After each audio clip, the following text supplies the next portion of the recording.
तो अब हम स्टार्ट करने वाले हैं अरिस्टोक्रेट और ऑटोक्रेट का टॉपिक। तो चलिए शुरू कर देते हैं। इस टॉपिक का मेन नेम है the making of nationalism in Europe. तो चलिए शुरू कर देते हैं।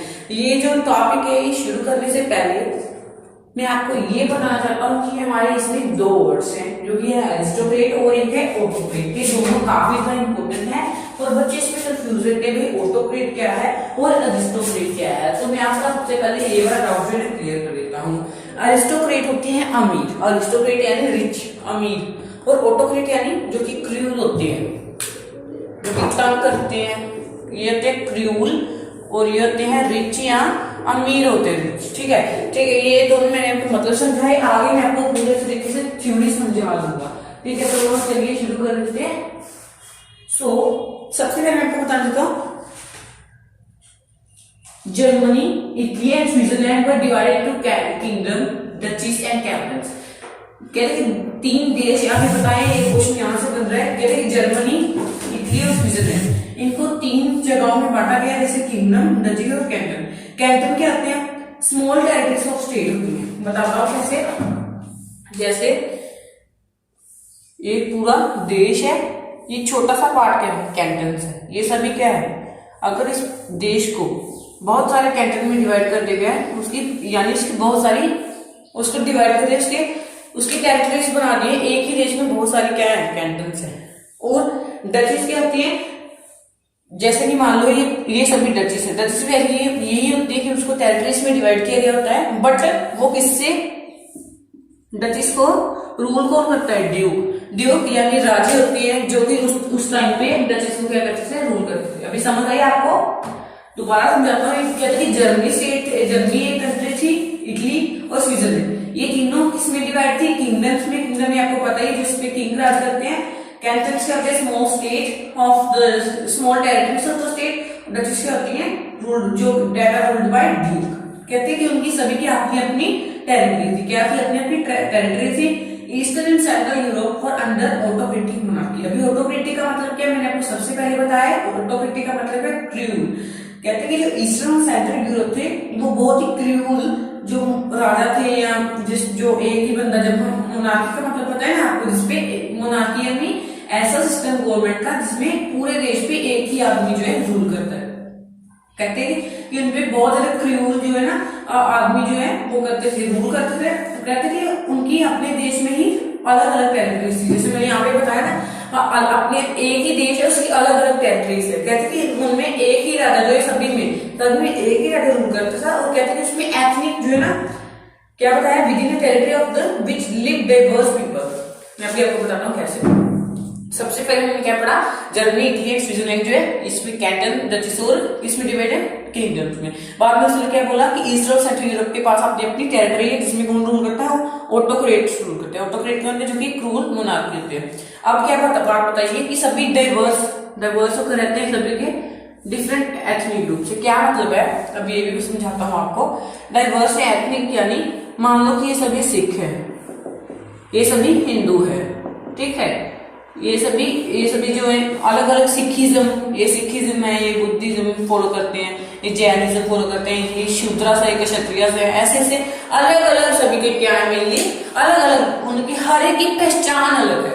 डाइवर्स यानी उनकी हर एक की पहचान अलग है, अलग अलग है। डाइवर्स का मतलब होता है अलग, ठीक है, इसका ये मतलब था। आगे हैब्सबर्ग एम्पायर है, काफी ज्यादा इंपॉर्टेंट रोल प्ले करता है इसमें, ठीक है। तो कहते कि अलग अलग, जैसे एक हिंदू है, सिख है, ठीक है। अब मैं इसको करेक्ट करके लिखता हूँ, सीधा करके मैं भी फिर से बताता हूँ। मान लो कि ये जैनिज्म फॉलो करते हैं, ये सिखिज्म, ये बुद्धिज्म, ऐसे बहुत सारे जो है ना ऐसे फॉलो करते हैं, ठीक है। और कहते हैं कि अलग अलग लैंग्वेज बोलते हैं, यानी ये वाले एरिया के लोग अलग लैंग्वेज बोलते हैं, ये अलग, ये अलग, ये अलग, ये हिंदी बोलते हैं, मराठी, उर्दू, कन्नड़, ऐसे अलग अलग लैंग्वेज जो है पंजाबी बोलते हैं, ठीक है। कहते हैं कि इनका सभी का ड्रेस भी अलग है, ड्रेसिंग स्टाइल भी अलग है, ठीक है। किसी का सलवार कमीज होगा, किसी का लहंगा चोली होगा, ठीक है, ऐसे घाघरा चोली, ऐसे अलग अलग जो है ना ये ड्रेस पहनते हैं। पूरे इसमें नहीं पता कैसे चला कि सभी अलग अलग डिवाइड है, बट रूल एक ही आदमी से होते हैं, एक ही बंदे से होते हैं। और ये सभी का जो रहने सहने का ढंग है वो अलग, मतलब इससे में पता चलता है, ठीक है। फिर हैब्सबर्ग एम्पायर क्या रोल है? हैब्सबर्ग एम्पायर जो है ना ऑस्ट्रिया और हंगरी, ऑस्ट्रिया हंगरी एक कंट्री है, रूल करते थे? कौन कौन रूल करता है? Habsburg Empire. Habsburg Empire Austria Hungary पे रूल करता है। ऑस्ट्रिया हंगरी, ऑस्ट्रिया हंगरी पे कौन रूल करता है? Habsburg Empire. और इसमें भी कौन से डिफरेंट डिफरेंट रीजन है, कहते हैं पैचवर्क होता है। ये पूरा मतलब कि ग्रुप बना हुआ है, patchwork of many different region and the peoples, it include Alpine region. Alpine region क्या होते हैं? जैसे कि टायरोल, ऑस्ट्रिया, सुडेटन है। ऐसे आप एग्जाम्पल बताइए। कहते हैं कि इसमें अल्पाइन रीजन है। अल्पाइन रीजन की एग्जाम्पल क्या बताई गई है?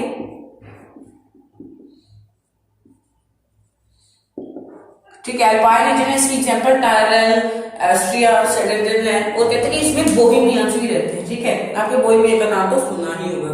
अरिस्टोक्रेसी क्या है? अरिस्टोक्रेसी यानी अरिस्टोक्रेसी, ये ऑटोक्रेट है, ये अरिस्टोक्रेट है। अब इसमें कहते हैं कि जो हैब्सबर्ग एम्पायर ऑस्ट्रिया में रूल करते हैं उसमें मोस्टली क्या रहते हैं? अरिस्टोक्रेट यानी रिच लोग रहते हैं।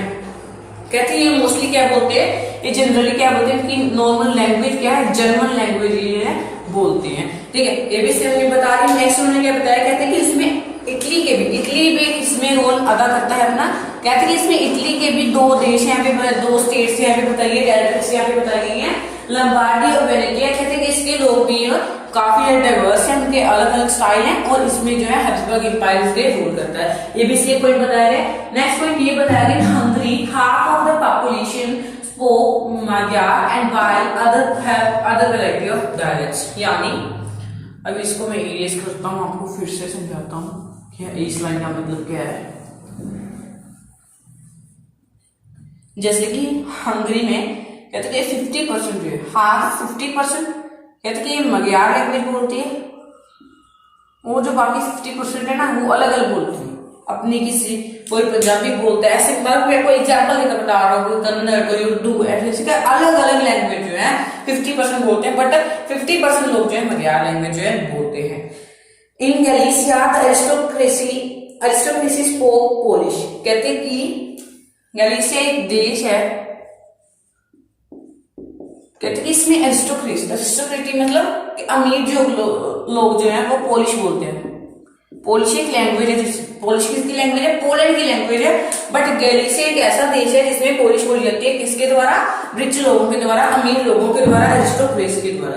ठीक है, आगे क्या बताया गया आपको? कहते हैं इन तीनों ग्रुप्स को छोड़ो। कौन कौन से तीन ग्रुप? एक हैब्सबर्ग एम्पायर जिसने किस पे रूल किया है? टायरोल, ऑस्ट्रिया और सुडेटनलैंड।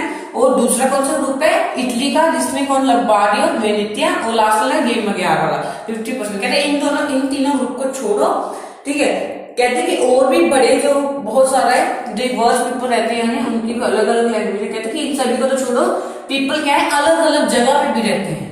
जी हाँ, पीपल तब लैंग्वेज बोलने की जो अलग बात है, ठीक है, लैंग्वेज बोलने की अलग बात है, जैसे कि ड्रेसिंग स्टाइल की अलग बात है, बोलने की अलग बात है। ठीक है, ये सभी चीजें कहते हैं छोड़ दो, इसको तो छोड़ो। आगे ये हो रहा है कि लोग अलग अलग यहाँ जगह पे रहते थे। मान लो मैं समझाता हूँ आपको कैसे अलग अलग जगह पे रहते थे।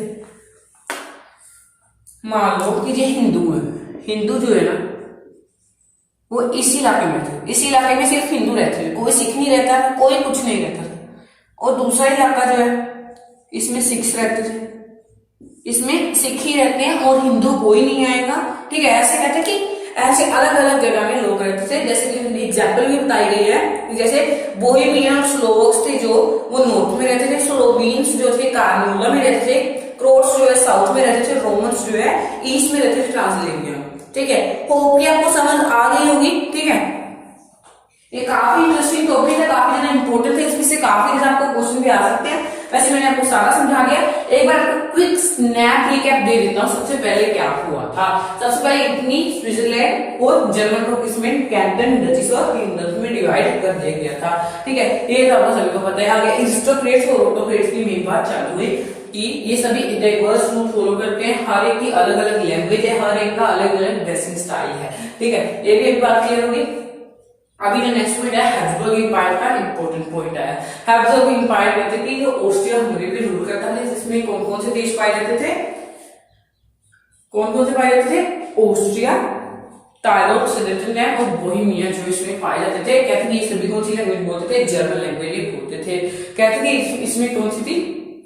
इटली की प्रोविंसेस भी पाई जाती थी, जो कि लम्बार्डी और वेनेटिया की बात की गई। और नेक्स्ट में मगयार की लैंग्वेज की बात की गई है, ठीक है, मगयार इसकी बात गलीसिया की बात की गई, जिसमें लोग 50% मगयार लैंग्वेज बोलते हैं और जो 50% बाकी लोग हैं वो अलग रीजनल डायलेक्ट्स बोलते हैं। ये भी बात आपको क्लियर है। कहते थे बाद में ये रहना है कि इन तीनों की बात छोड़ो, लोग तो अलग अलग जगह पे भी रहते थे। फिर हम देखते थे अलग अलग जगह पे लोग कैसे रहते थे। अलग अलग जगह पे लोग ऐसे कुछ रहते थे कि स्लोवीन्स जो है वो अलग अलग जगह पे, कार्निवल, ठीक है, ऐसे ऐसे जो रोमन से वो कुछ अलग जगह पे रहते थे, जैसे ठीक है क्रोएशिया साउथ में रहते थे, ऐसे हर एक जो है ना अलग अलग जगह में भी रहता था। इससे हमें यही पता चलता है कि लोग जो है अरिस्टोक्रेट जो है ना वो कुछ अलग जगह पे रहते थे। उन अरिस्टोक्रेट्स यानी अमीर जो है ना उनमें भी काफी ज्यादा वेरिएशंस पाए गए थे, ठीक है। यही था इसमें मेन, मैंने आपको क्विक स्नैप रिकैप भी दे दिया है। अगर आपको इसकी इंपॉर्टेंट क्वेश्चन चाहिए तो आप मुझे बोल सकते हैं।